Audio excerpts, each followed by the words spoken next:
morning all of you. Welcome back to course Soft Computing. Our today's topic of video is Introduction to Backpropagation for Feed-Forward Network. So in the previous video we understand that there are two types of adaptive network. One is a feed-forward network and second one is a feedback network or recurrent neural network.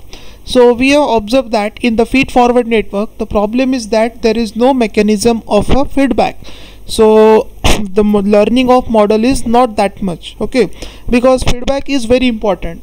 Just I will give a simple example. Suppose I wanted a particular trainer has to improve its training capability. Training means what? We need to train a particular student on a particular technology. So particular trainer is there. Suppose that trainer is not getting appropriate feedback from the students to which he is teaching, then he cannot improve himself or herself unless and until he'll get a feedback from the student that this particular part they are not understanding. If student is giving appropriate feedback to the trainer, then trainer can repeat the topic, can modify the way of delivery, can modify the way he deliver a particular topic. He may find alternative way for that, so that learning of the student can also be improved. So this thing should be there in the feed-forward network. In feed-forward network, what is the problem? That you have input, you have weight value. According to that weight value multiplied with the input, and finally you are getting some kind of output. But what is the output? What difference you will find between the actual output and the expected output? What is the difference? That is not being conveyed to the network. So how network can improve itself? So for that purpose, what we required a backpropagation. So backpropagation is very important term that is to be used in feed-forward network. So now let's discuss backpropagation in feed-forward network. So what we see over here, backpropagation is a method used in a neural network to calculate the gradient in terms of error, calculation of error, calculation of the difference. That is important. Unless and until you don't know what is the difference that you obtain between the actual output and expected output, and it is being conveyed to the network, your weight file or your weight is not going to be adjusted, or it not be modified. Let's take a simple example that initially when you are a child, you need to learn a cycle. So in that case, how you learn a cycle? Suddenly you just try to making a balance is important. Okay, making a balance is important. Once you get a fall, you will understand that I need to apply some brake, miss I need to adjust my balance. Okay, balancing is important in order to learn the bicycle or cycle. So once miss you are try to run a cycle, you will get fall one or two times, but suddenly you get idea how to balance the cycle, and you are getting you start learning. Okay, you start learning how to balance. You are making something mistake, you are doing something mistake, that's why you are getting fall, because you are not able to make a proper balance. So you made a mistake, then you will learn from your mistakes. So same thing is there in case of a feed-forward network. We also want a backpropagation, that some entity should be there, some mechanism should be there, which will tell you what is the exact difference between the actual output and the expected output. So that is being communicated.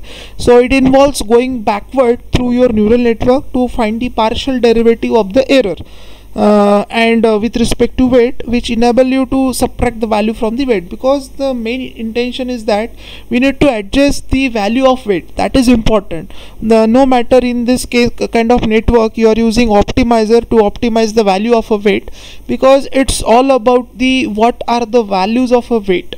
If you get a proper value of weight, then the output or the performance of the model gets improved, or performance of model gets improvise. That is important thing to have a right value of a weight. So this is not a direct activity, means you cannot expect that initially initially weights are assigned in random order, means don't know that what should be the proper value of weight so that you will get a good output.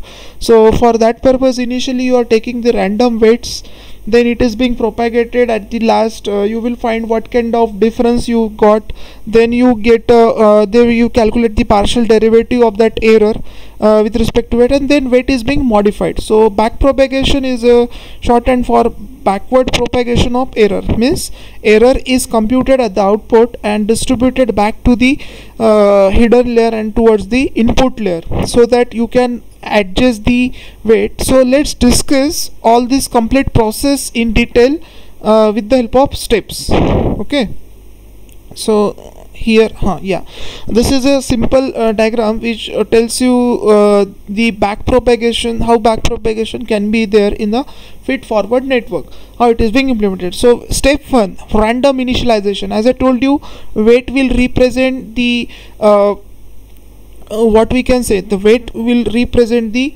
participation of that particular value into the network, or it will decide the priority probability, or you can see as priority of a particular input, how much that input is important for your network, and that is being decided with the help of weights. But weight value is randomly initialized, so that's why step 1 is the random initialization of a weight.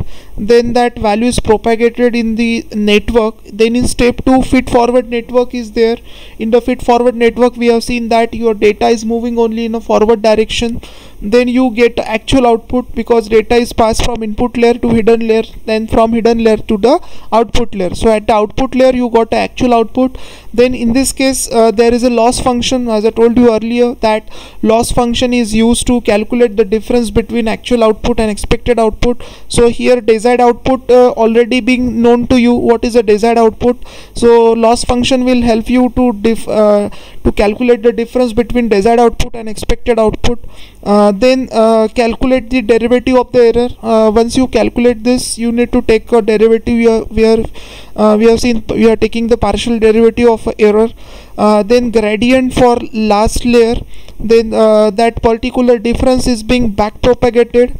Okay, that is back propagated means it is being conveyed in a backward direction. That is in case of a hidden layer as well as in the input layer. And then updation of weight according to that means that error is being back propagated into the network, and according to that there will be updation of a weight. Initially some weight has been taken, but we have found that in the output layer that there is a huge difference between the desired output and the actual output. So that difference is back propagated in the network. So according to that weight value is being reinitialized, or you can say change. So here optimizer play very important role. So very famous optimizer, there a number of optimizers are there. So Adam is mostly used optimizer, that play very important role in the adjusting the value of it. So it's all about the weight. Means if you want to have good performance of the model, it's totally depend on how the value of weight is being changed, and in that case, in that change, optimizer play very important role. So here the value of the weight is updated. Again step 1 start means again feed forward network will check it, some output will be calculated. Maybe the case that in this time your output is better as compared to the previous iteration. Again loss function is there, it will calculate the difference. Again that error is back propagated in the network, again modification. So this process is continued unless and until you will get the good desired output that is similar as that of your actual or desired output. So this is what a complete process will be there. Then next what you have, this is a table. Okay, this is what a tabular representation of a back propagation. So here model initialization is there. So here you can see there will be a input and there will be a output. So in this case input value is 0 1 2 3 4 and desired output you are getting 0 2 4 6 8. This is what a expected output that you want to have, and this is what the input that you are providing. Then in the forward propagation, this is what the input and this is actual output that you obtain. Then in this case of loss function you will calculate the difference. So this is what the input, this is the actual output that you obtain, and this is one is a desired output. So here absolute error is calculated. So here 0 is there is no difference, but here actually you got output as 3 but desired is 2, so there is a difference of 1. So similarly here 6 4 the difference is 2, 9 6 difference is 3, between 12 and 8 difference is 4. So here this is a total value. Okay, and this you will take the square of that particular error, and this is here differentiation. There you will take the partial derivative of this. So this is how backpropagation works. So this backpropagation is very important in order to improve the performance of the network, and this backpropagation procedure we have understand this. It's all about the modification of weight and calculation of error, and according to that you modify the weight, and now the performance of the network can be improved. So this is how we understand the backpropagation for feed forward network. So I hope you understand how backpropagation helps to improve the performance of feed forward network. Thank you.